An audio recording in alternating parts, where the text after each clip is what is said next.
નગરમાં આજે વહેલી સવારે રામેશ્વર વિસ્તારમાં આવેલી પ્રદૂષણ નિયંત્રણ બોર્ડની કચેરીમાં ભીષણ આગ લાગવાની ઘટના બની હતી। આ ઘટનાને કારણે કચેરીના જરૂરી દસ્તાવેજો ફાઇલો બળીને ખાક થઈ ગયા હતા। તો આપણે જણાવી દઈએ કે જો કે સદનસીબે કોઈ જાનહાનિ ન થઈ હતી। પ્રાપ્ત માહિતી અનુસાર સવારે જીપીસીબી કચેરીના બિલ્ડિંગમાં આગ લાગી હતી। આગ ઝડપથી ફેલાઈ અને કચેરીના મોટાભાગના ભાગો આગની ઝપેટમાં આવી ગયા હતા। બારીમાંથી ધુમાડાના ગોટે ગોટા દૂર સુધી દેખાઈ રહ્યા હતા, જેના પગલે આસપાસના વિસ્તારમાં ભારે દહેશત ફેલાઈ હતી। આગની ઘટનાની જાણ થતાં જ ફાયર બ્રિગેડની ટીમ તાત્કાલિક ઘટના સ્થળે પહોંચી ગઈ હતી અને આગ ઉપર કાબુ મેળવવાનું શરૂ કર્યું હતું। અનેક પ્રયાસો બાદ આગ પર કાબુ મેળવવામાં આવ્યો હતો। આગ લાગવાનું કારણ હજુ સુધી અકબંધ છે। જો કે પ્રાથમિક તપાસમાં શોર્ટ સર્કિટના કારણે આગ લાગી હોવાનું અનુમાન લગાવવામાં આવી રહ્યું છે। આગના કારણે કચેરીના જરૂરી ફાઇલો, ફર્નિચર અને કમ્પ્યુટર સહિત મોટા પ્રમાણમાં નુકસાન થયું।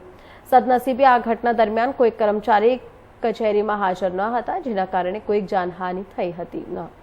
જો કે આ બિલ્ડિંગમાં એક ટ્યુશન ક્લાસ પણ ચાલે છે, જે સવારે બંધ થયું હતું, નહીં તો તેના ગંભીર પરિણામો સામે આવી શકતા હતા। આ ઘટનાની તપાસ ચાલુ છે અને નુકસાનનું વર્તમાન મૂલ્યાંકન કરવામાં આવી રહ્યું છે।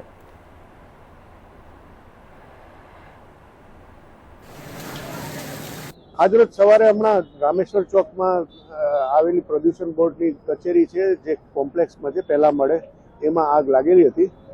બે ગાડીઓ સ્થળ ઉપર આવી ને આપણે આગ કાબૂમાં છે। સાહેબ, કેવા આગ લાગી હતી ને શું શું બળી ગયું છે, કેના કારણે? એમાં ફર્નિચર ને બધું હાલ પૂરતું તો બળે, હજી ધુમાડા હજી છે જ ચાલુ અંદર, એટલે આખું અંધારું છે, એટલે પછી આગળથી ખબર પડે શું નુકસાની છે એ આપણે હવે પછી ખબર પડે। કેના કારણે આગ લાગી છે? હજી હાલમાં એક્ઝેક્ટલી કહીને પણ બેઝિક શોર્ટ સર્કિટ થવાના શક્યતા પ્રાથમિક કારણ લગાય છે। બે ફાયર ટેન્ડર આવ્યા હતા, એક જ ગાડી તો એક જ યુઝ થઈ, પણ પ્રિકોશનરી બીજો ફાયર ટેન્ડર બોલાવ્યો। બાજુમાં નજીકમાં ટ્યુશન ક્લાસ આખું કોમર્શિયલ કોમ્પ્લેક્સ છે, નજીકમાં તો ટ્યુશન ક્લાસ છે। જે બધી વસ્તુઓ આ કોમ્પ્લેક્સમાં છે, મિક્સ ઓક્યુપન્સી છે।